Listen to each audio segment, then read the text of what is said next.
Welcome to another edition of the Hoop Scoop. I'm Jarret Johnson, and boy, what a crazy time it's been in Raiderland in terms of the basketball program. It's just been such a roller coaster of emotions, like to devastation and shock and anger with Beard leaving to, almost euphoric levels on, the Monday that Coach Adams was, hired, and then of course he had kind of the party pep rally type thing where everyone was like, chanting defense, which gave him a lot of his chills and all that, and it looked like a lot of optimism in terms of retaining the roster. Now it's been just a rush of seemingly bad news, right?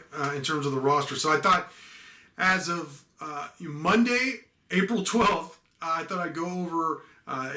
This is in the morning. Monday morning, April 12th, I thought I'd go over where the roster stands and then some of the things on the coaching staff and just kind of get us an idea, just kind of recap what's been going on. So first off, let's start with who's staying. And I said this on the radio, I said this on Inside the Red Raiders, but if I could pick one guy from the roster last season to stay for Texas Tech moving forward, it would be Kevin McCullar. And he said he's staying. So as of right now, McCullar is staying. And I say as of right now because so many things have gone one way and the other, like they just flip-flop so many times in the last week or so, or 10 days. So Kevin McCullar coming back is a big deal. Marcus Santa Silva, he entered the transfer portal. He came to that pep rally party for Mark Adams, and he's taken his name out of the portal. He's staying at Texas Tech. So there's two starters for you. A lot of production and those guys staying, and that's huge. Chibuzo Agbo, obviously, as a freshman, he didn't play a whole lot, but when he did, to me, I thought he looked good at times. Especially, he had that one moment where Beard, was talking about him and, went around the court with his arm raised and all that and talked about him in the press conference. And then he played a lot in the final at the end against Arkansas, made a couple threes, and he's a guy who can help you on the boards defensively, knock down some threes. I was very pleased. I thought that was worthy of a celebration in itself that Chibuzo Agbo was returning to Texas Tech. Clarence Nadolny, he's another guy. He took a big step, throughout the season. You can see his development. He's one of your best defensive players. Well, obviously, that's huge for Mark Adams, who is known as a defensive guy, as the architect of this defense at Texas Tech. But Nadolny also played a lot more under control on offense as the season went along, and that's going to have to continue. I think there's a lot of potential for him as a penetrating guard and facilitator to go with his defense. So, and he made some threes at times. So, I think some more seasoning for Nadolny would be a good thing. I want to see more of Nadolny. And then, Avery Benson. He was at that pep rally and that party as well, along with Clarence and Agbo. I like Benson. He's made some huge plays for you. I don't expect him to play a lot moving forward, but big part of what this program has been about. He can play some defense for you. He can knock down some open threes. He'll get you that hustle play. You can point to a couple of games throughout the years where he's made big plays against big-time opponents. I think most people are going to think back to that block against Louisville when Tech upset number one Louisville in New York 2 years ago, and rightfully so. So that's good. That's a really good foundation. But Tyreek Smith, we've heard almost nothing in terms of if he's coming back or transferring. Haven't heard about him being in the portal yet either. He was spotted at the baseball game with Clarence and some of the other guys on the team, I think on Friday for the Texas Tech TCU baseball series. So that's good news. He's at least in town. He's around. He's still hanging with his teammates. So, but that doesn't necessarily mean he's staying. Neither does it the fact that he's not in the portal yet. But it's better than the alternative, him being in the portal, him not being on campus. So that's something to consider. All right, guys that are leaving for sure. Kyler Edwards, he flip-flopped. He entered the portal. And then he's, on the same day that McCullar said that he was coming back, he posted an edit saying Red Raider for life and run it back and all that. So, looked like Edwards was coming back. Adams even said he was coming back in a press conference. But then, the saga of Kyler Edwards, he deletes that edit.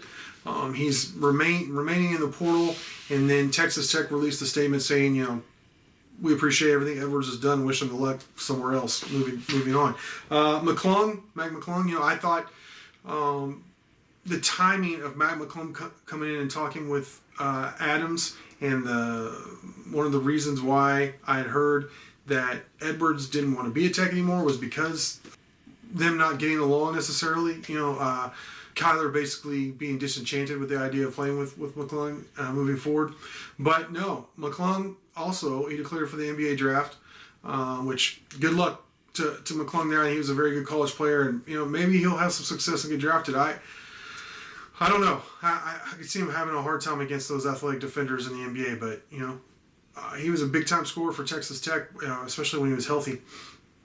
And then he also, it was weird because he said he's going to declare for the NBA draft, but also enter the portal. So basically, if it doesn't work out in the NBA draft, he's going to go somewhere else, is what he's saying. So don't expect Kyler Edwards or Mac McClung back. But the way things have been going, who knows?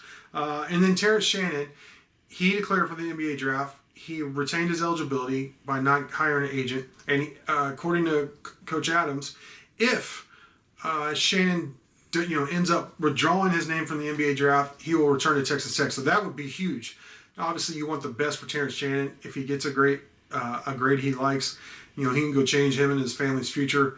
In terms of that kind of money, professional basketball money. So, completely understand that and hope the best for Shannon. But if it doesn't work out, I do think Shannon's a guy who another year could really help his draft stock. And I don't think that about a lot of guys. I think he's unique, in my opinion, in that regard. So we'll have to see how that plays out. That would be a huge development. Vlad Golden, of course, he was pretty much the end of the bench guy, 7-foot Russian. He's a project, but he was a fan favorite. Also, at least testing the waters in the transfer portal is Jamarius Burton. He transferred in last year. Didn't really have just a great season. He had some moments, but overall he had an injury that was a big setback for him. But overall didn't have a great season with Texas Tech last year. I don't know if Coach Adams is interested in trying to keep him at Tech, but he has entered the transfer portal according to reports. So that's another guy apparently leaving. Last but certainly not least would be Micah Peavy, who's still in the portal. He did an interview recently with 24/7 Sports with us saying, look, he's interested in Texas, but he's also interested in Texas Tech. Coach Adams mentioned that Micah and his father, David Peavy, who's, of course, the head coach at Duncanville, were going to meet with Adams here last week. I don't know how that went, but I do know Micah Peavy's still keeping the option of returning to Texas Tech, on the table. He's keeping his options open in that regard. So I'm not holding my breath that he's going to return, I'm telling you there's a chance with Micah Peavy and Texas Tech, and we'll just have to see how it plays out. So that's the roster as I understand it as of Monday morning, April 12th. So we'll have to see what happens this week. Hopefully get some confirmation on guys like Tyreek. And then, I don't know, Micah Peavy might be kind of played out because there's several other schools, like I've heard Michigan in the mix.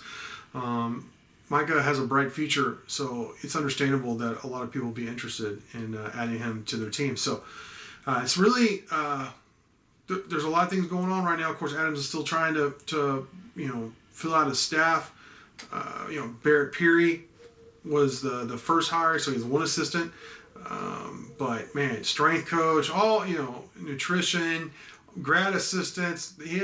Coach Adams has a lot of work to do. So I know there's a lot of fans out there upset because there's been a lot of there was bad news with Edwards leaving and McClung and Shannon declaring. So those are rough hits. I mean, those are three of your top scorers there from last year. But there's a lot of guys in the portal.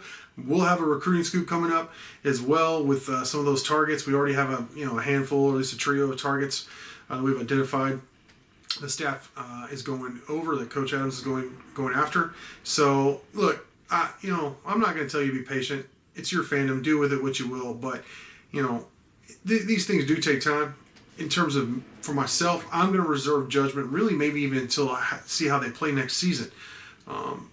There could be some signals where, okay, maybe we should panic. If it goes too long without filling out the staff, or if you see them strike out on a lot of recruiting targets, then I'll start to get nervous. But ultimately, I want to see how Coach Adams does during the season, how he molds these guys. I do feel like there's a good nucleus. They need some scoring guards. They need some more athleticism. Can use some more size. But I think there is a good nucleus returning of Adams type guys, and I'm not as down as I think some people I've seen. So keep your head up. We'll stay at it, reporting. We have a running tally of who's staying, who's going. Every day we update, so we'll be all over it. With that, I want to thank you for watching, and until next time.